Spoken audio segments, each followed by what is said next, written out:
of times the face cradles are up too high and it compresses the cervical vertebrae. So either even or a little bit down decompresses a cervical vertebra, which is bubbling.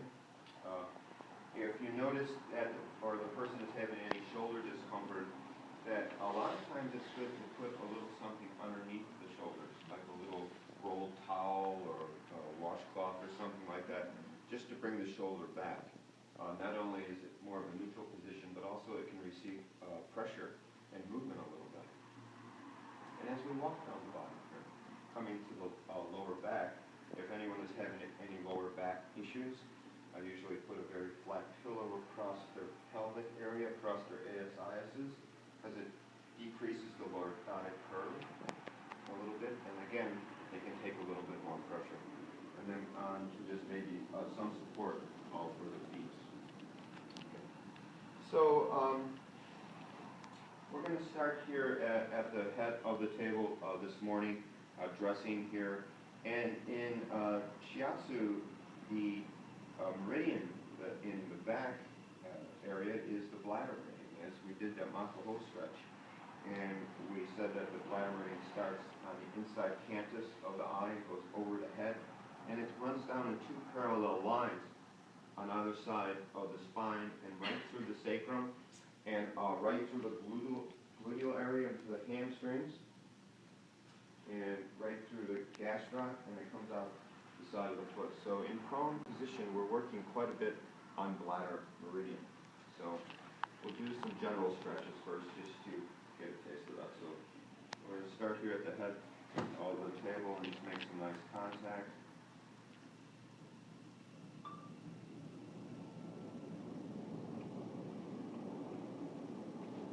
And we're going to start with some compression on the top of the shoulder. So we're going to compress and bring back a little bit and just hold.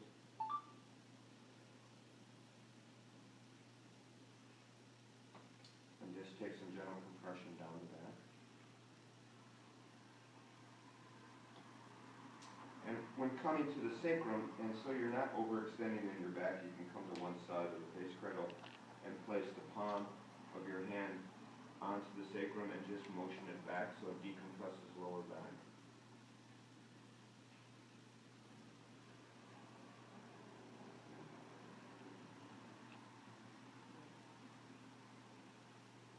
And then coming back here.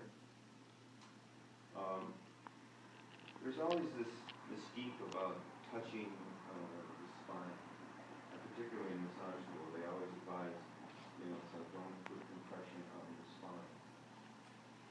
Well, I usually do put some gentle compression on the spine, and for a couple of reasons. First of all, there's a major meridian that comes through the center of the spine, and all the acupressure points are in between the individual spinous processes, and that is the governing vessel, which is the major yang meridian of the body. But also, too, if you just take a little gentle compression onto the spine, you can check out the resiliency of the individual vertebrae by how it responds to just some gentle compression. You'll be amazed at how much information you can get as far as what areas of the back are tight or not. Just from some simple compression down the center line.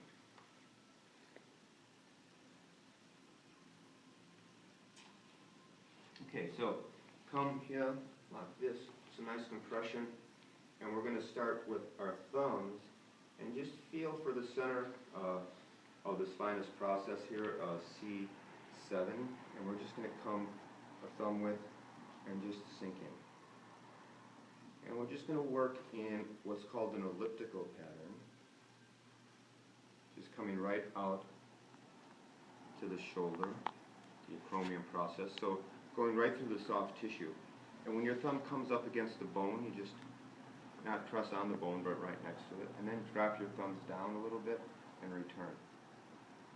So this pressure is done by the extended arm and tips of the thumbs, just sinking in with the body weight. So there's a slight recoil, inhale, and on the exhale is sink in.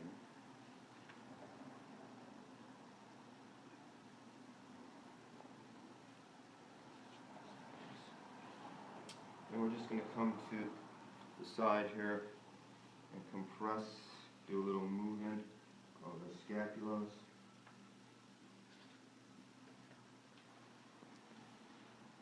I'm going to take hand up like this.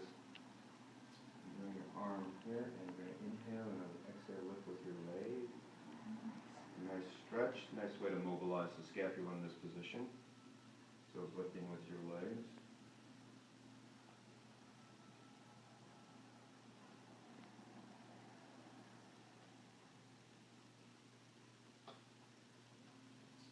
So lift up. Place it hand on the arm like this. Use your forearm, and you're going to come in between the spine and the scapula, and just lean in a little bit. Just a nice softening around the scapula.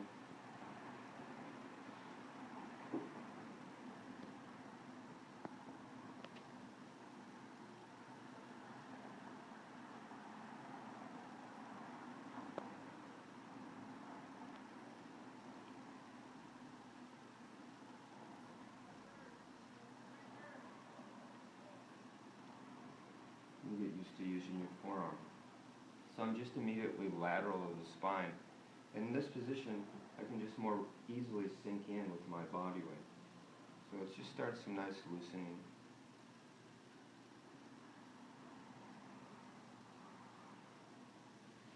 Also too, because of all this contact, you can really feel the person's breath. And I'm working with a breath, the inhale, rise, and then on the exhale, just sinking in.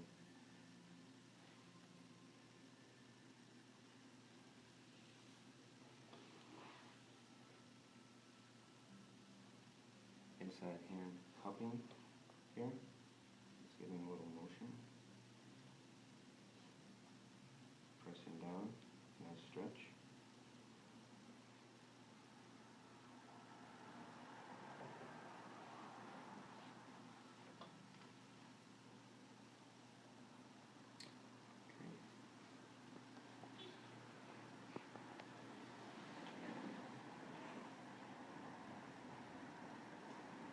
When doing a shoulder girdle, so we got to adjust a little bit the upper here, we're going to address this, but also you want to pay attention to the back of the scapula, the infraspinatus, and also where the small intestine meridian runs through, so you just really want to do some nice compressions here.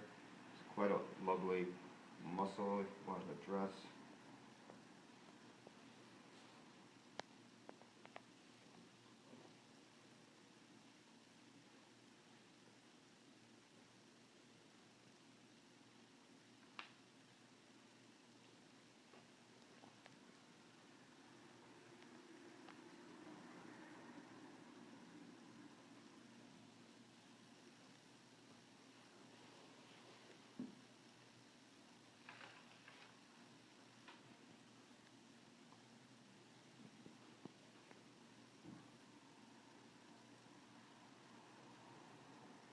Easy this morning, yeah.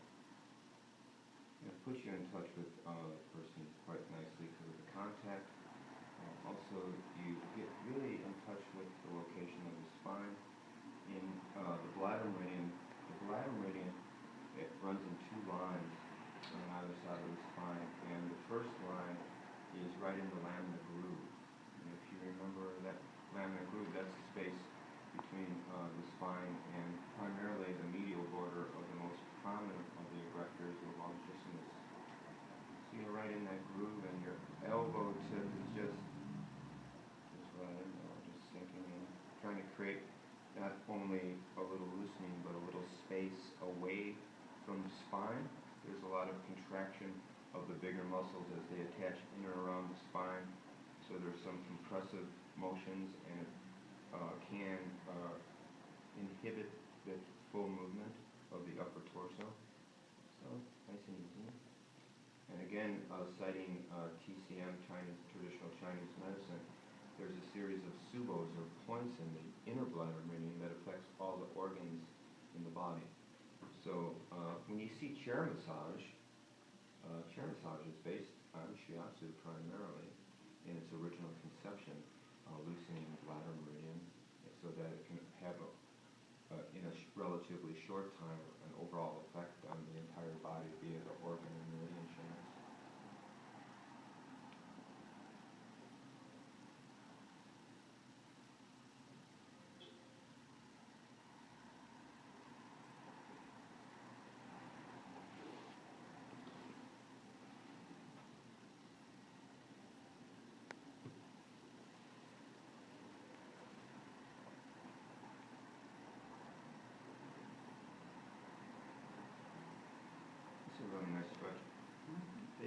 chicken wing.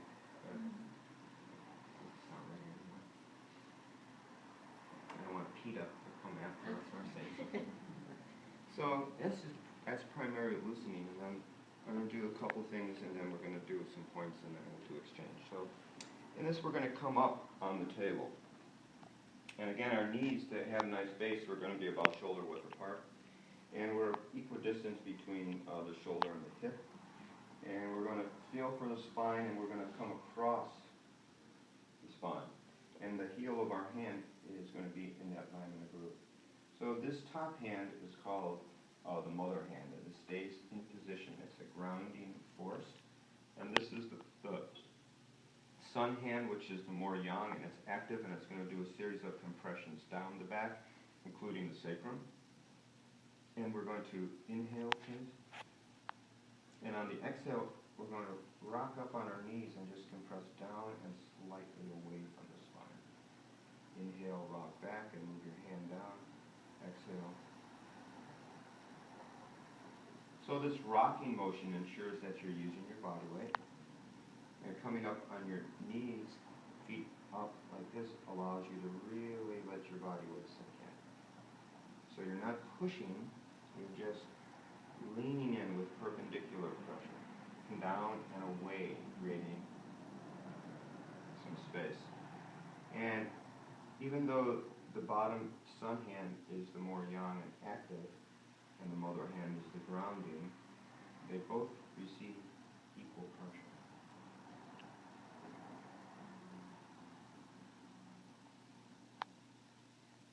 Hands relaxed, head in neutral position with the spine. Breath coming in and out of lower abdomen.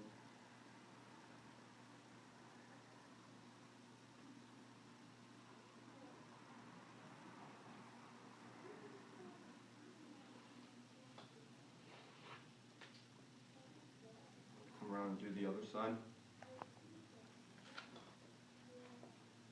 Positioning here. Always pay attention to the location of the spine. And wait for the inhale. And then on the exhale, same on this side.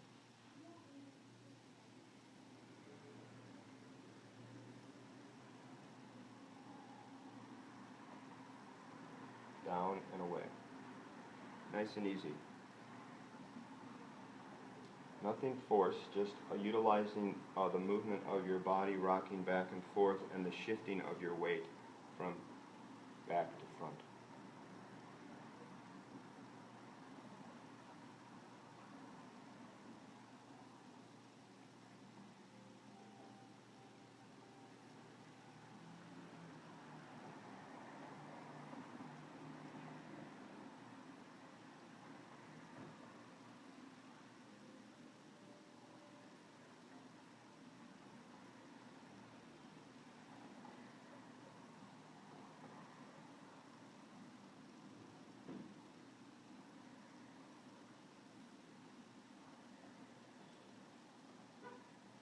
Okay, so now we're going to shift position.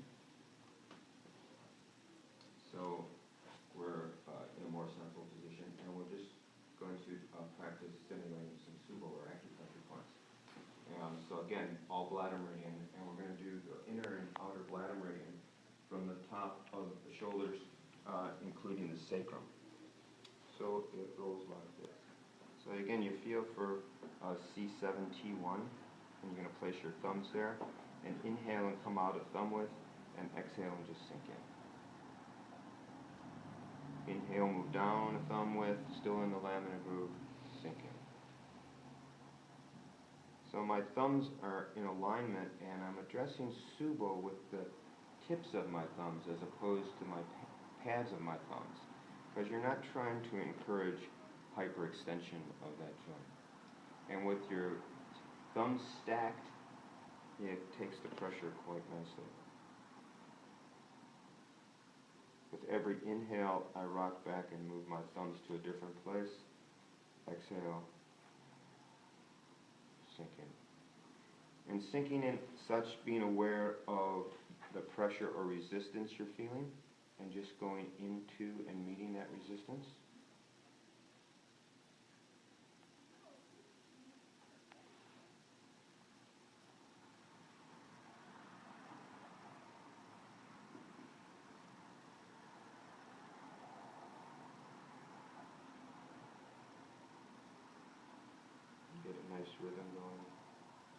again, you're trying to create that sense of fluidity in the person you're working on, but also it should be represented in how you approach the rhythm of your breath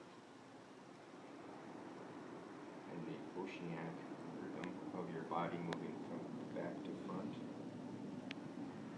And right onto the sternum, the sacrum now. Right through the foveas or the openings in the sacrum where the nerves come through. Also acupressure points right in the sacral foramen.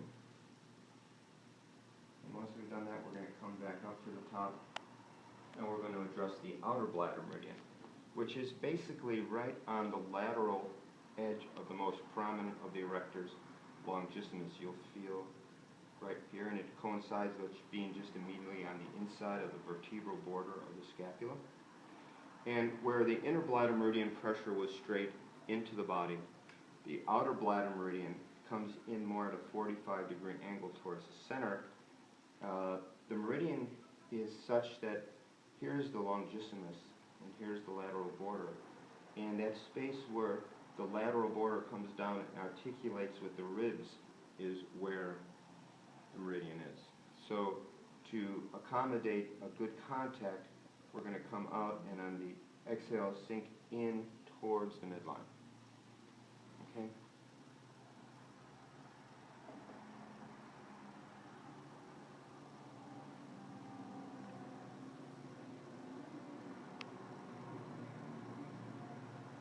So this is relaxed. You want to be relaxed and present so you can feel how far you need to sink in to really engage the person, engage the meridian, engage the chi.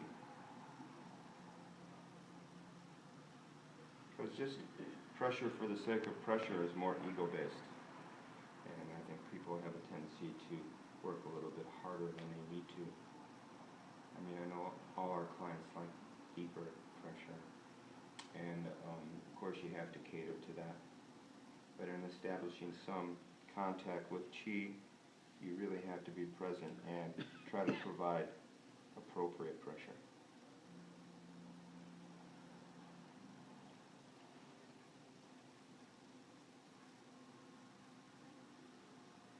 Right down to the top of the sacrum. I'm going to end with just hand over sacrum and just rocking the sacrum back a little bit by shifting my weight back to the side. And then just a little. Because they have to wake up and give you Shiatsu.